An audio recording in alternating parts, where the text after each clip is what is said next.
Hello guys, welcome back to Guide with Samuel, and in this quick tutorial I'll show you how to create a checklist in Google Docs on your Windows PC. First, open your document at docs.google.com and place the cursor where you want the checklist.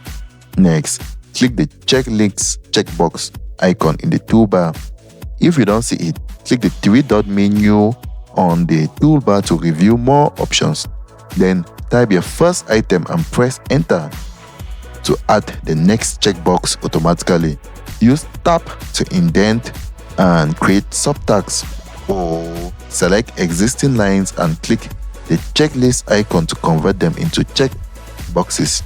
After that, click any checkbox to mark an item complete, and use the toolbar options or undo to revert changes. To remove the checklist formatting, select the items and click the checklist icon again. And that's it guys, a simple editable checklist you can use for tasks, agendas, or shared to-do list. If this helped, don't forget to like and subscribe to Guide with Samuel for more helpful tutorials. Thanks for watching.